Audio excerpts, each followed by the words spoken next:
Movimiento uniformemente acelerado o MUA. Este movimiento es muy similar al movimiento rectilíneo uniforme, pero aquí ya va a haber un cambio de velocidades. Quiere decir que el movimiento se va a hacer a diferentes velocidades y ese cambio o esa diferencia de velocidades se va a llamar aceleración. Entonces, en este movimiento vamos a tener una velocidad inicial, que es con la que inicia el movimiento, y una velocidad final, que es con la que el movimiento termina. Además de eso vamos a tener la distancia y el tiempo, que son básicos en estos movimientos. Para ello entonces vamos a tener tres fórmulas muy concretas para poder relacionar los términos o las variables que sean en este movimiento. Hay algo para tener en cuenta, y es que como esta velocidad inicial por lo general se hace al inicio del movimiento, y muchos de esos movimientos parten desde cero, o sea, desde que el cuerpo que se va a mover está quieto y arranca su movimiento, por lo general esa velocidad inicial va a ser igual a cero. Entonces, si el problema no nos da el valor de la velocidad inicial, esa velocidad inicial la vamos a tomar como cero. Entonces aquí tenemos unos ejemplos que dicen lo siguiente. Un carro viaja con una velocidad inicial de 15 km por hora y termina su recorrido con una velocidad final de 40 km por hora.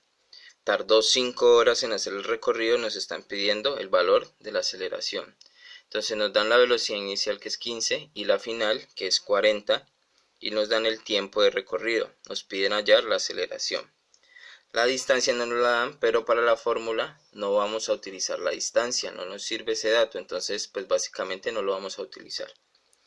Tenemos las dos velocidades y el tiempo. Podemos hallar la aceleración restando las dos velocidades y dividiéndolas con el tiempo. Entonces la velocidad final es 40, la inicial es 15 y el tiempo es 5.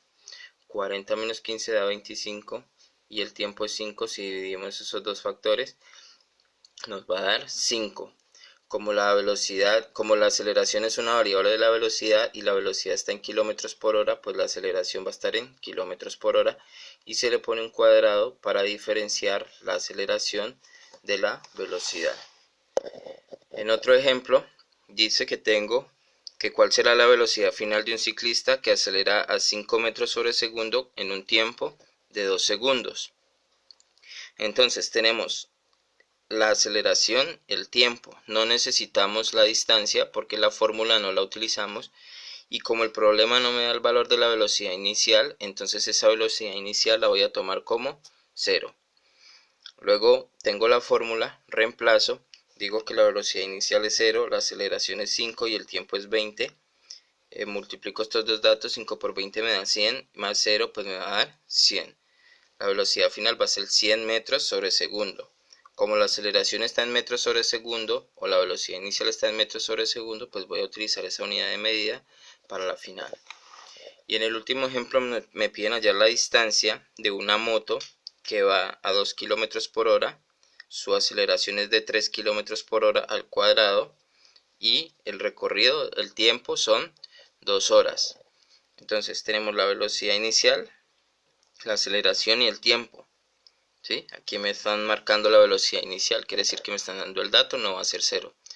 Reemplazo en las fórmulas y esta fórmula es un poquito más larga, un poquito más complicada. Entonces primero multiplico la velocidad inicial por el tiempo y eso me va a dar este resultado. Luego el tiempo al cuadrado, lo elevo primero el tiempo al cuadrado, ese resultado lo multiplico por la aceleración y el resultado lo divido entre 2 y me va a dar otro valor. Al final esos dos valores los sumo y me va a dar el resultado final de la distancia. Como la velocidad está en kilómetros por hora, vamos a tomar esa unidad para representar la distancia final.